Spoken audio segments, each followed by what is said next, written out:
Shalom.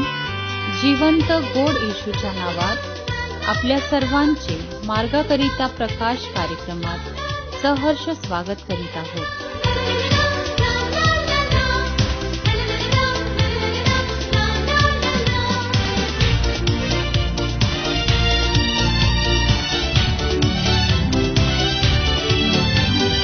जीवंत आहे येशू, जीवंत आहे माझ्या हृदयी येशू, जीवंत आहे.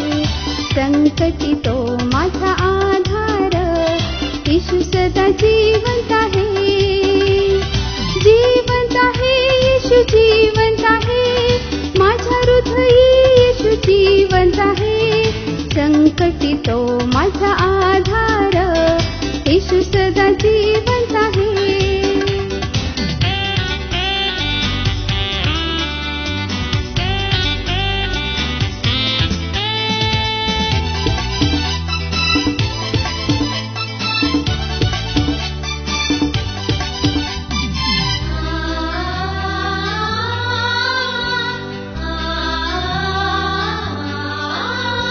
त्याच्या शब्दाने तांबडा सागर दुभागला, भिंत ही यरीहोची ढासळली.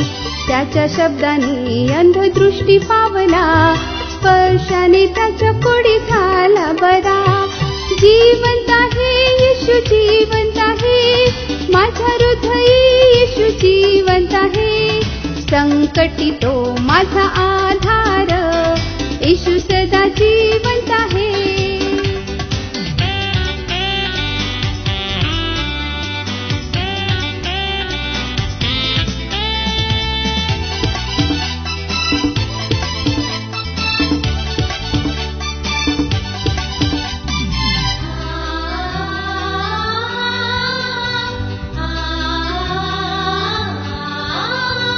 तुला न सोडता तुझ्या मागे चालणार, तूही मला न सोडता रोज सांभाळणार.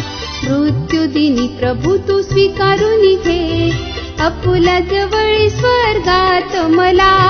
जीवंत आहे येशू, जीवंत आहे माझ्या हृदयी येशू, जीवंत आहे. संकटी तो माझा आधार, येशू सदा जीवंत आहे. आजच्या मननाकरिता देवाचे वचन योहानकृत शुभवर्तमान याचा 13वा अध्याय वचने 5 ते 8. योहानकृत शुभवर्तमान याचा 13वा अध्याय वचने 5 ते 8. मग तो गंगाळात पाणी ओतून शिष्यांचे पाय धुवू लागला आणि कमरेस बांधलेल्या रुमालाने ते पुसू लागला. मग तो शिमोन पेत्राकडे आला, तेव्हा तो त्याला म्हणाला, प्रभूजी, आपण माझे पाय धुता काय? येशूने त्याला उत्तर दिले, मी करतो ते तुला आता कळत नाही, ते तुला पुढे कळेल. पेत्र त्याला म्हणाला, तुम्ही माझे पाय कधीही धुवायचे नाहीत. येशूने त्याला उत्तर दिले, मी जर तुला धुतले नाही तर माझ्या बरोबर तुला वाटा नाही. देव वाचलेले वचन आपल्यासाठी आशीर्वादित करो. विश्ववाणीच्या आमच्या सर्व श्रोत्यांना प्रभू येशू ख्रिस्ताच्या द्वारे सप्रेम सलाम. प्रियांनो, जी वचनं आम्हासमोर वाचण्यात आलेली आहे योहानकृत शुभवर्तमान याचा 13वा अध्याय आणि यातील 4 आणि 8 वचनं आम्ही पाहतो प्रियांनो की प्रभू येशू ख्रिस्ताने दिलेली शिकवण किंवा त्याने दिलेले दाखले जे आहेत किंवा त्यांनी सांगितलेले काही उदाहरणं जे आहेत किंवा वेगवेगळ्या प्रकारे त्यांनी आम्हाला ज्या गोष्टी समजून ज्या सांगितलेल्या आहेत त्या फक्त केवळ त्यांनी आम्हाला उदाहरणच दिले असं नाही किंवा शिक्षणच दिले असं नाही, तर बऱ्याचदा आम्ही पाहतो की त्यांनी आपल्या कृतीमध्ये त्या गोष्टी आमच्या समोर प्रगट केलेल्या आहे. त्यांनी स्वतः हे दर्शविले आहेत की या प्रकारे मी वागत आहे, या प्रकारे तुम्ही राहणं अत्यंत आवश्यक आहे, या प्रकारे तुमचं जीवन राहणं अत्यंत आवश्यक आहे. आणि म्हणून 13वा अध्याय जो आहे योहान शुभवर्तमानामधला तो सुद्धा आमच्यासाठी अत्यंत महत्वाचा आहे.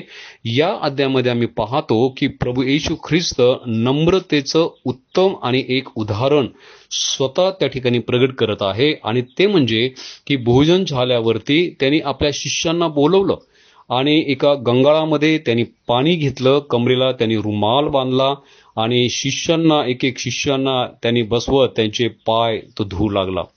पण ज्यावेळेस हे चित्र आम्ही आमच्या डोळ्यासमोर आणतो त्यावेळेस कोणते शिष्य या प्रकारे तयार झाले असतील की आमच्या गुरुने आमचे ते पाय धुवावेत.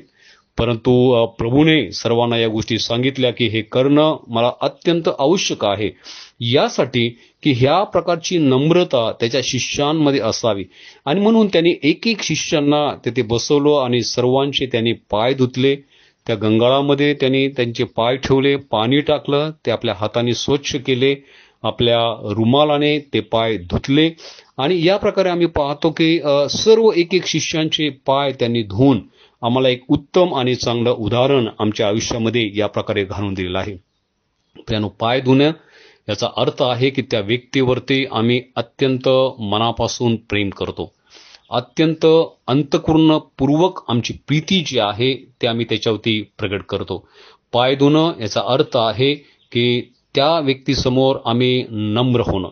मग लहानातला लहान व्यक्ती असू द्या किंवा मोठातल्या मोठ्या व्यक्ती जो असू द्या, तो आमच्या समोर येऊ द्या.